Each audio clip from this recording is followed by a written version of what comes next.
I'm Dirty Dan.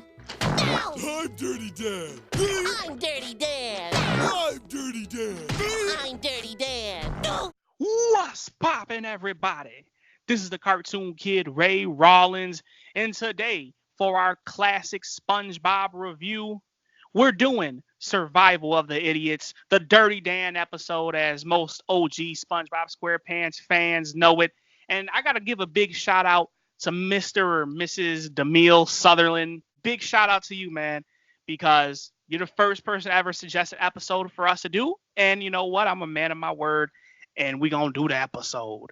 So, for those people who aren't aware what this episode's about, we got Mr. Alex Payne here to give us the episode breakdown. So, Alex, what happens in this episode? Well, Ray Rawlins, in this episode, basically SpongeBob and Patrick go to visit Sandy and they find out that she is hibernating. She has a sign on the door, has a video package that plays for SpongeBob and Patrick, and they still go in, from Patrick's pushing. And they realize that the place is full of snow and find a big fat ass Sandy laying up in her bed snoring. And basically the door's frozen shut so they can't get out. And Sandy's crazy whenever they wake up. So they're trying to survive the winter wonderland that is Sandy's tree dome in the fictional winter. And my first thought for this episode is this I feel like it's one of those moment heavy episodes, like where you'll see, because listen, I'm sure everyone in the Grammy has seen that Patrick Pinhead meme 1,001 times. Oh, yeah. I'll give myself credit for this. The whole Pinhead, Larry, and Dirty Dan thing. I had to be, 7 or 8 years old when I saw this episode for the first time, right? I immediately thought, Patrick's supposed to be Pinhead because, duh, look at his head. So, it just doesn't make sense. Why does he want to be Dirty Dan? Okay. I mean, in the end, he made the proper choice with just being Patrick. So let's not get ahead of ourselves. We'll get there. But yeah, this episode is it has a lot of really good moments. That's it has a lot of really memeable and good moments. And it's a very interesting concept, I think. What's your first thought? I gotta say, my first thought is this, man. I remember I saw this episode. I really want to say, funny enough, it was in the wintertime when the first time I saw this episode. And I got to stay home from school. I don't remember for what exactly, but it was early as hell in the morning when watching this. I'm like, yo, this is the first time they ever had snow on SpongeBob. And just because of that, I love the rare instances of that shit, man. For example, we just did a video on Rock Bottom. It's not up yet, but it will be in the future. But it's just I like the rare episodes where it basically takes you out of the normal everyday feeling of a SpongeBob episode, being in Bikini Bottom. And I mentioned a lot in that episode of Rock Bottom is oh man, I enjoyed the whole dark theme of the episode. It's not like every episode of SpongeBob. It's something different. This episode in itself was something different because the whole snow surrounding and whatnot. I mean, we can just suspend our disbelief on the whole idea of, oh yeah, how does she get snow in her tree dome? I mean, Sandy is a scientist, so I'm sure she can make some magic happen. But it was unique in my opinion. It was something different, and that's what I liked about it. So it's cool to just go back nostalgically and just repay this episode another visit. After I seen it probably 19,000 times as a kid, I always, watched it when it came on TV. But like I said, it's just cool to revisit this again, man. That pretty much is my first thought. Let's get into moments. What are some of your standout moments of this episode? The first one I have to mention is when they was just roasting Fat Sandy the first time. Yeah. This looks like an inflatable Sandy doll. Listen, you say what you want about Patrick, but at least he was being honest, okay? At least that man was being honest. He's not the smartest guy in the world, but he was being 100% honest when he said that shit. Looks like an inflatable Sandy doll. Nah, fam, she just motherfucking got the. She just got her motherfucking grub on, boy. She hibernating now. She got that nigga-itis. She got them Fucking big serious. ass squirrel cheeks. Oh yeah. And I ain't only talking face. But Well, that's what I'm talking. Woo. But when I already mentioned this moment is when friggin' he's like, your time's up, Pinhead, and then they show Patrick with like a Pinhead. So he's like, who you calling Pinhead?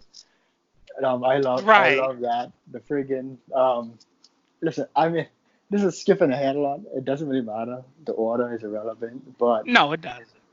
I just have to mention when him and Sandy was running on the wheel, and SpongeBob went flying, and then he made this Dragon Ball Z crater in the ground. Yeah. It's like, that's the Dragon Ball Z crater.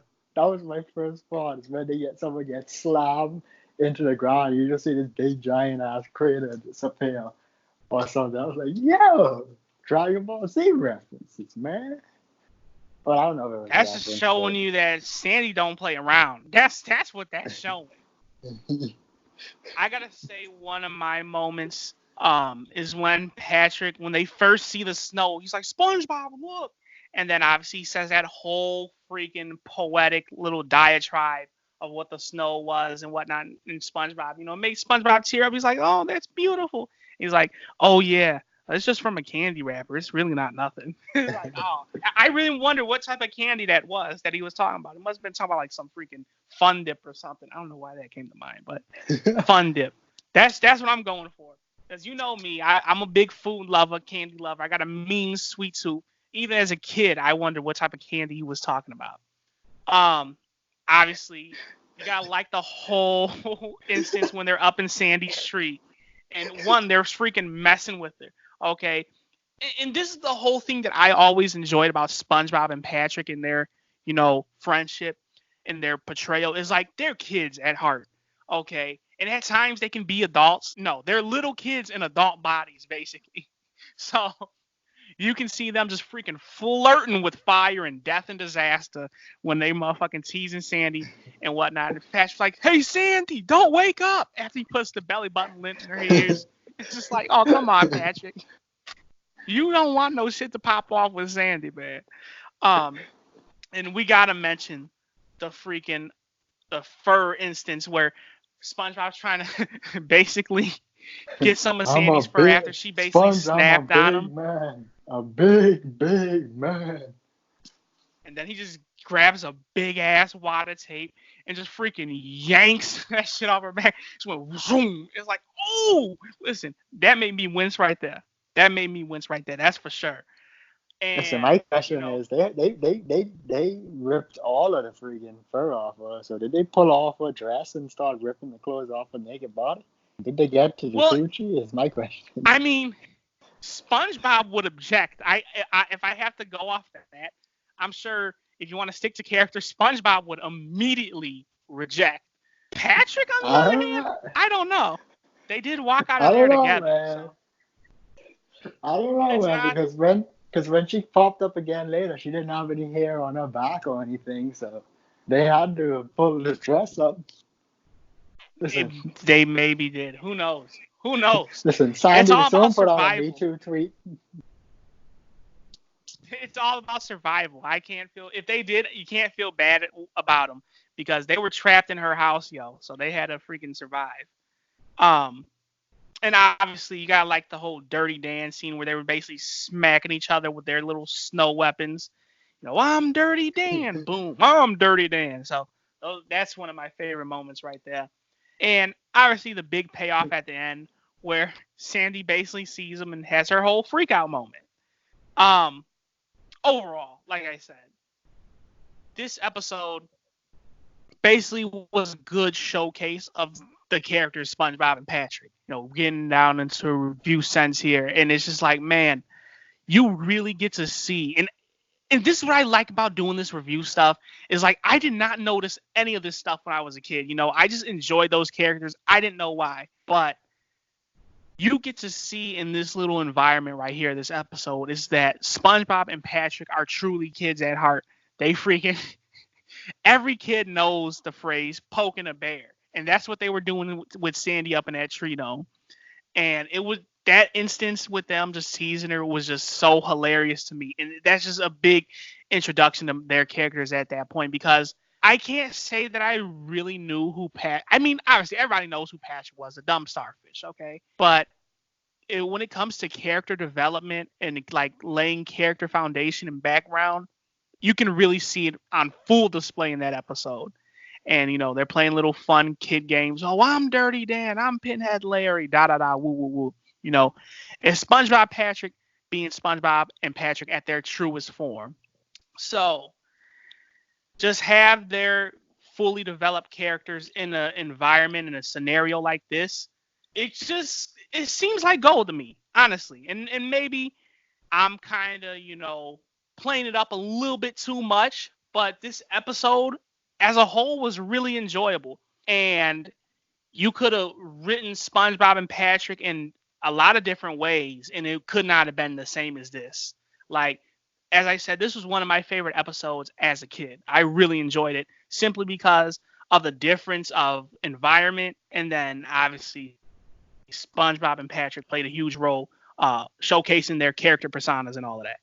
So overall, with enjoyment, I'm going to give this a 7.5 out of 10. I really did enjoy it.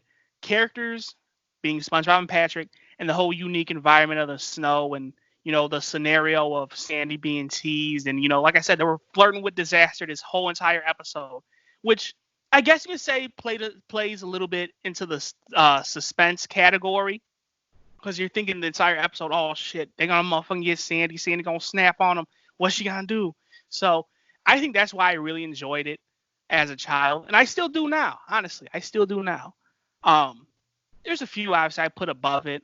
I think I like the Squid's Day Off a little bit more than this, but this is definitely up there when it comes down to my favorite episodes of SpongeBob SquarePants. So, and plus with it being wintertime over here where I'm at, cold as hell, snow on the ground, why not? You know, do a review of this.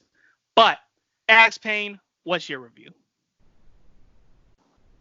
It's a nice, decent episode, a lot of funny moments. I give it a 7.5. Wow, that's it? You're not going to say any more? No, you pretty much said everything. Well, there you have it, y'all. We both agree on this episode, man. 7.5 out of 10. I'm Ray Rawlins. He's Alex Payne. I'm the Cartoon Kid, by the way. And this is the Cartoon Kid channel where we talk cartoons and we do it daily, baby. Toss your comments down in the comments box below. Tell us if you like this episode. Tell us if you hate it. And tell us if you have any ideas on shows or episodes for us to review in the future. But with all that being said, we will see you when we see you. Peace out, everybody.